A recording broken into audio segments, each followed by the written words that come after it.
To YouTube channel. I am Prince और आज की इस वीडियो में हम देखने जा रहे एलियम सीपा के बारे में। So without wasting our time let's start the video.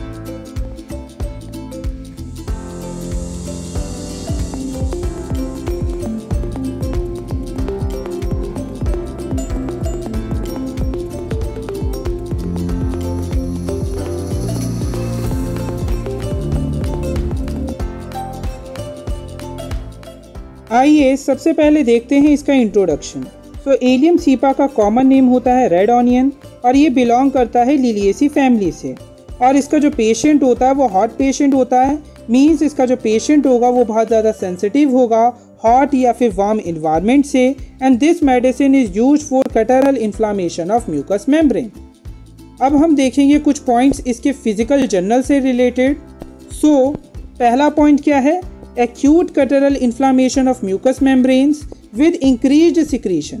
increased secretion का मतलब क्या है? nasal discharge। आगे क्या लिखा है? bad effects from getting wet। मतलब इस पेशेंट की जो प्रॉब्लम है वो किस वजह से शुरू होती है? गीले होने की वजह से शुरू हो सकती है। और ऐसा एलियम सीपा के अलावा एक और मेडिसिन में देखने को मिलता है, वो है रस्टॉक्स। अब देखेंगे कुछ पॉइंट्स इसके हेड से रिलेटेड। पहला पॉइंट क्या है? कैटरल डल हेडेक।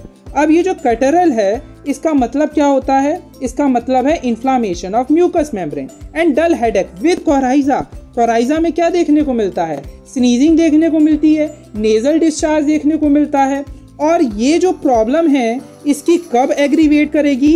इवनिंग में एग्रीवेट करेगी। मीन्स इवनिंग में इसकी प्रॉब्लम बढ़ जाएगी। और एमुलेशन कब देखने को मिलेगा? एमुलेशन देखने को मिलेगा ओपन एयर में। वहीं इसकी प्रॉब्लम फिर से एग्रीवेट कब कर जाएगी?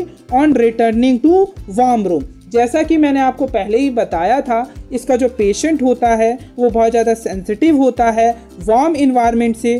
तो इसी वजह से इसकी जो प्रॉब्लम है वो एग्रीवेट करती है वार्म रूम और इवनिंग में। मीन्स इवनिंग और वार्म रूम में इसकी प्रॉब्लम बढ़ जाती है और वहीं एमुलेशन देखने को मिलता है ओपन एयर में। मीन्स इसे रिलीफ मिलता है ओपन एयर में। अब सेकेंड पॉइंट क्या है? Headache ceases during menses and returns when flow disappear।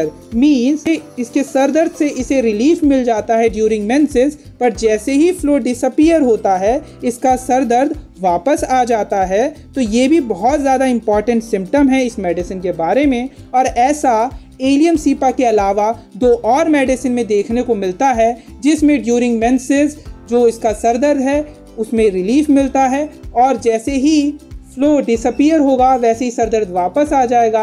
ऐसा एलियम सीपा के अलावा लेकेसिस और जिंकम में भी देखने को मिलता है। अब देखेंगे कुछ सिम्टम इसके आईज से रिलेटेड। अगर हम आईज से रिलेटेड कुछ सिम्टम की बात करें तो इसमें पहला क्या देखने को मिलेगा? बर्निंग। मीन्स आंखों में जलन होगी। दूसरा क्या है? बाइटिंग। बाइटिंग मीन्स ऐसा लगेगा जैसे कोई इंसेक्ट काट रहा हो आंखों में। और तीसरा क्या? Smarting as from smoke. ये एक ऐसा सेंसेशन होता है जैसा कि आपको तब महसूस होता है जब आपकी आंखों में धुआं लग जाता है ना, तो तब जैसा आपको महसूस होता है उसे ही हम क्या बोलते हैं? Smarting as from smoke and must rub them. फिर पेशेंट क्या करेगा? अपनी आंखों को रब करेगा बार बार और जिस वजह से उसकी आंखों में क्या हो जाएगा? बहुत आंसू आएगा। मीन्स आंखें जो हैं उसकी जो आईज होंगी वो वाटरी हो जाएंगी एंड सफ्यूज हो जाएंगी। एंड कैपिलरीज इंजेक्टेड मीन्स आंखें लाल हो जाएंगी। And excessive लैक्राइमेशन। लैक्राइमेशन मीन्स आंसू। अब हम देखेंगे कुछ सिम्टम इसके नोज से रिलेटेड। पहला क्या है? Spring coryza. Means spring season में कोराइजा देखने को मिलेगा after damp north easterly winds. Second point क्या है? कोराइजा। कोराइजा में जो इसका नेजल डिस्चार्ज होगा वो कैसा होगा? प्रोफ्यूज होगा। मीन्स अबंडेंट अमाउंट में होगा। दूसरा वाटरी होगा एंड तीसरा एक्रिड होगा। अब एक्रिड नेजल डिस्चार्ज का क्या मतलब है? एक्रिड ऐसे डिस्चार्जेस को हम कहते हैं जो डिस्चार्जेस जिस भी पार्ट से पास करें उस पार्ट को एक्सकोरिएट कर दें। अब एक्सकोरिएट का मतलब ये होता है कि जो अपर लेयर है उसको डैमेज कर दे। तो ये आपने भी कई बार ऑब्जर्व किया होगा, जब भी आपको सर्दी जुकाम होता है किसी किसी को तो आपने देखा होगा कि जो नोज़ के नीचे वाला पोर्शन होता है वो रेड हो जाता है, ऐसा लगता है जैसे छिल सा गया हो। तो ऐसी ही डिस्चार्ज को हम क्या बोलते हैं, एक्रिड डिस्चार्ज। वहीं जो लैक्राइमेशन है वो ब्लेंड देखने को मिलेगा, मीन्स जो आंसू हैं वो ऐसे होंगे, वो आँख के नीचे वाले पोर्शन को एक्सकोरिएट नहीं करेंगे। तो ऐसी डिस्चार्जेस को हम क्या बोलते हैं, blend discharge. Blend discharge means जो एक्रिड ना हो। सो एलियम सीपा के में ये बहुत इंपॉर्टेंट सिम्टम है कि इसका जो नेज़ल डिस्चार्ज होता है वो एक्रिड होता है, वहीं जो लैक्राइमेशन है वो ब्लेंड होता है। सो जैसा कि मैंने अभी आपको बताया, ये जो नेज़ल डिस्चार्ज है उस वजह से क्या देखने को मिलेगा, ये जो डिस्चार्जेस होंगे ये क्या करेंगे, burns and corrodes the nose and upper lip. Now third symptom क्या है, acrid watery discharge dropping from the tip of nose, ये मैं ऑलरेडी आपको बता चुका हूँ। एंड फोर्थ सिम्टम क्या है, नेजल पॉलिपस। अब ये nasal polypus basically it is a type of over growth which is found inside a nose. So अब हम देखेंगे कुछ सिम्टम इसके गैस्ट्रो इंटेस्टाइनल सिस्टम से रिलेटेड। सो इसमें पहला है कॉलिक। कॉलिक क्या होता है, basically colic means abdominal pain, severe abdominal pain को ही हम कॉलिक बोलते हैं।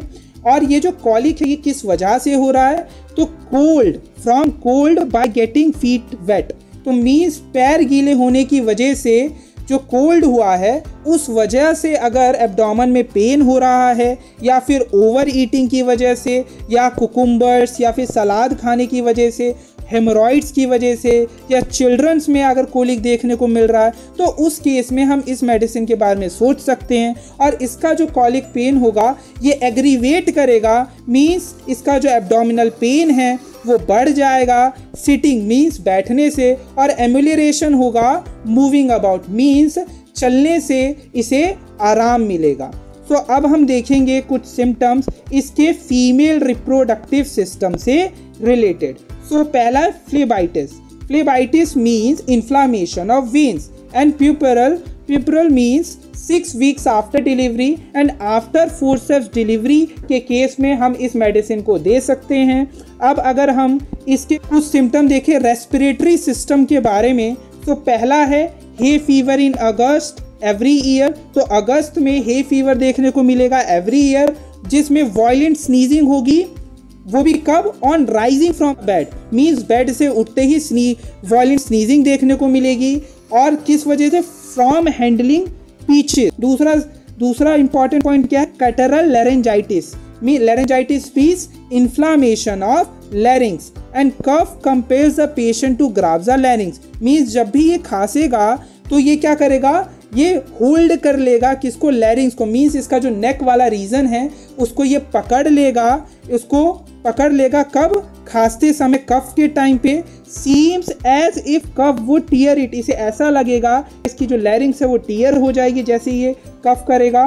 तो ऐसा सीवियर लैरिंजाइटिस इसके अंदर देखने को मिलता है। इसके अलावा अगर हम कुछ सिम्टम इसके एक्सट्रीमिटीज़ के बारे में देखें, तो एक्सट्रीमिटीज़ कैसी होंगी, सॉर होंगी, रॉ स्पॉट्स ऑन फीट देखने को मिलेगा, मीन्स पैरों में सॉर रॉ स्पॉट्स देखने को मिलेंगे, वो भी कहाँ पर, स्पेशली हील्स में, वो भी किस वजह से, फ्रॉम फ्रिक्शन। अब अगर हम कुछ सिम्टम इसके नर्वस सिस्टम के बारे में देखें, तो न्यूरल्जिक पेन्स देखने को मिलेगा, वो भी कैसा, लॉन्ग थ्रेड लाइक पेन होगा, और वो भी कहाँ पर, फेस पे देखने को मिलेगा, हेड पे, नेक पे और चेस्ट पे।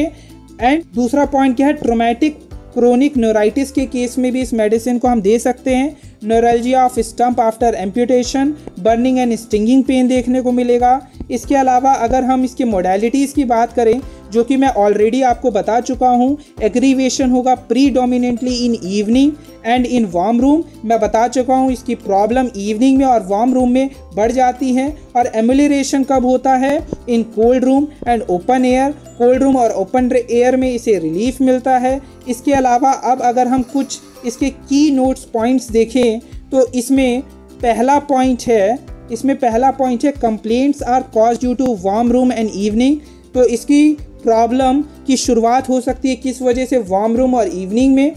और दूसरा पॉइंट क्या, complaints start from left and go to right. और एक और बात याद रखना है, इसके अलावा ये मेडिसिन लेफ्ट साइडेड पेन के लिए भी प्रेफर की जाती है। इसके अलावा अगर हम थर्ड पॉइंट देखें तो इसका कोराइजा मैं ऑलरेडी बता चुका हूँ, परफ्यूज होगा, वाटरी होगा और एक्रिड होगा। वहीं जो लैक्राइमेशन होगा वो ब्लेंड होगा और एक्सेसिव होगा। तो एक और पॉइंट याद रखना कि अगर मैं यूफ्रेशिया की बात करूं तो वहां उल्टा देखने को मिलता है, मीन्स वहां पर जो लैक्राइमेशन है वो एक्रिड होता है और जो कोराइजा है वो ब्लेंड होता है। तो ये बात याद रखना कि जो एलियम सीपा है उसमें कोराइजा एक्रिड होता है और लैक्राइमेशन ब्लेंड होता है। वहीं जो यूफ्रेशिया मेडिसिन है उसमें लैक्राइमेशन एक्रिड होता है और कोराइजा ब्लेंड देखने को मिलता है। अब अगर हम फिफ्थ सिम्टम की बात करें तो नोरल्जिक लॉन्ग थ्रेड लाइक पेन देखने को मिलता है। कहाँ पर, फेस पे, हेड पे, नेक पे, चेस्ट पे। इसके अलावा अगर हम सिक्स्थ सिम्टम की बात करें तो इन कोराइजा इन्फ्लामेशन में spread from knows two year, throat and लैरिंग्स। मैं ऑलरेडी बता चुका हूँ, इसे लैरेंजाइटिस के केस में भी दिया जा सकता है। और सेवंथ पॉइंट जो कि बहुत इंपॉर्टेंट पॉइंट है, इस मेडिसिन में बहुत ही ज़्यादा स्ट्रॉन्ग क्रेविंग देखने को मिलती है। किसके लिए, रॉ ऑनियन के लिए, मीन्स जो कच्चा प्याज खाने की क्रेविंग इस मेडिसिन में देखने को मिलती है। So strong craving from raw onion इस मेडिसिन में देखने को मिलता है। सो इसी के साथ ये जो हमारी मेडिसिन थी कंप्लीट हुई। मिलते हैं ऐसी एक नई वीडियो के साथ, तब तक खुश रहें, मस्त रहें। जय हिंद।